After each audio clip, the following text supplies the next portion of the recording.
الرحمن الرحيم. طه موسى يحييكم بقناة تعليم الشنط الجلدية طه موسى، وأحييكم من مركز الفتح باسكندرية، كوبري أبيس بجوار مستشفى علي الدين، ومع آخر يوم في الدورة. أحب تشاركوني في فرحة المركز والمنتج أو الإنتاجات اللي احنا عملناها في المركز.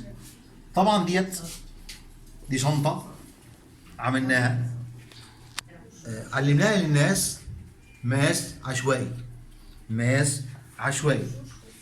الشنطة شنطة تابلت أو شيء خاص بالشنطة. شنطة محصل أو شنطة كروس. احنا قررناها تاني. الشنطة طبعا شيء طبيعي فيها مراحيض. الشنطة عملناها بدون بوري أو فوم. قررنا الشنطة تاني، صغرناها شوية، طلعت مناسبة، وطناها بطانة داخلية، وطبعا عملنا فيها البوري أو الفوم عشان يحمي التابلت أو الجهاز يتحط فيها. عملنا بعد كده شنطة محصل رجالي بالشكل دوت.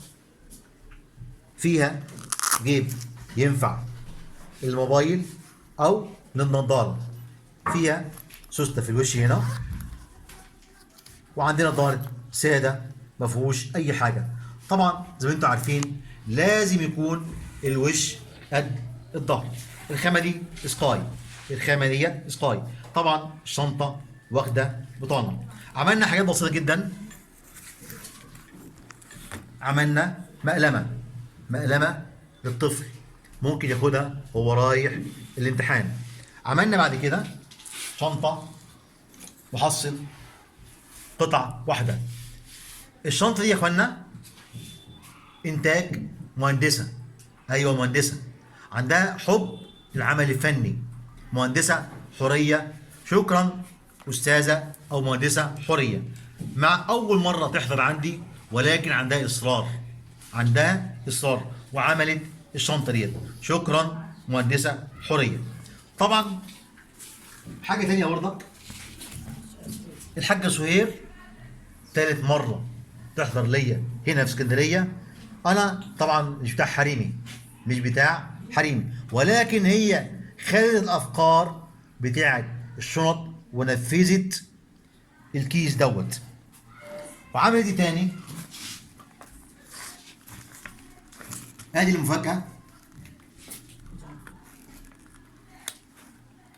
المفاجأة بتاعت الحاجة سهير. عملت شنطة بالروعة والجمال دي، شنطة حريمي زي ما انتم شايفين.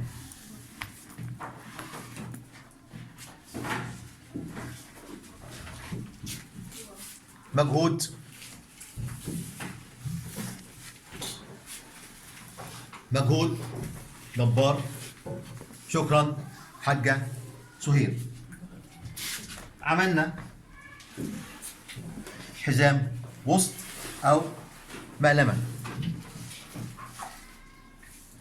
عملنا طبعا فاكرين ديت معلقة، تنفع أي معلقة لأي حاجة. فيها جيب منفاخ واسع بالشكل دوت، ليها غطا. طبعا الفكرة ديت فكرة الأستاذة سارة صاحبة المركز. طبعا منظر جمالي. اختلفنا طبعا، في فرق بين ديت ودي. هي صاحبة الخامة وصاحبة الفكرة ديت. طبعا في ناس عندنا تاني مستعجلين، حاولنا نعلمه مجرد أفكار. يعني الفكرة ديت طبعا شفتوها قبل كده على فيديوهات سابقة. ده جيب منفاخ. وطبعا فاكرين برضه الجيب ده جيب 4 بنس. والمفاجأة بتاعت الدورة. طبعا برضك الشنطة ديت إنتاج الدورة، مفاجأة الدورة في اسكندرية عموما. وأول مرة أنفذ الشنطة ديت، أول مرة أنفذ الشنطة ديت سواء في الجيزة أو في اسكندرية. ده تحية مني لأهل اسكندرية، تحية مني لأهل اسكندرية أهل الكرم.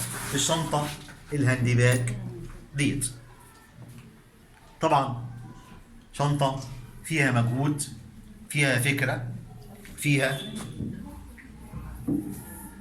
بالتفصيل. شنطة واخدة جيب منفاخ بجمدان، فيها حلية بالشكل دوت، نفس الخامة وممكن بادج. ادي الجيب بتاعنا محبوس بحلية هنا، الجيب حابسينه بحلية. هنا فيها جيب في الجنب بحاجز، طبعا لازم يكون بحاجز جوه. هنا مكان اليد، ليه عملناه كده؟ عشان تستحمل الحمل. ادي جيب الناحيه دي، وادي جيب الناحيه التانيه. ادي ظهر الشنطه. طبعا كان المفروض يكون الشريط من الاول للاخر، ده الصح، ده المفروض، سواء هنا او هنا، لان الشنطه كبيره ولازم يكون في شريط يستحمل حمل الشنطه. اهم حاجه في الشنطه فتحه الشنطه او بق الشنطه.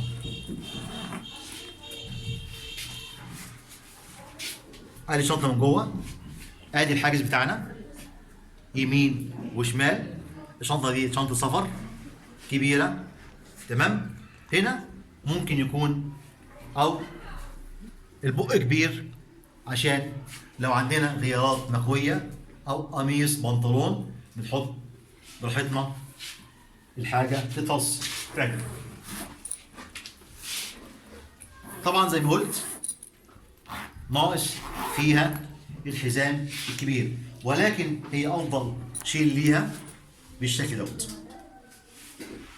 هنا في حاجه مهمه جدا، عجله الجرار، جرار السوست. طبعا انتوا اساتذه عارفين يعني ايه جرار. هنا من اليمين للشمال، وادي جرار اتجاه واحد، ما ينفعش واحد. ده حاجات فنيه في الشنطه. وادي المنظر العام للشنطه. تحيه خاصه لاهل اسكندريه، تحيه خاصه لمركز الفتح، تحيه خاصه الناس اللي كانوا معانا في هذه الدورة. وإلى اللقاء في دورة أخرى في منتجات أخرى.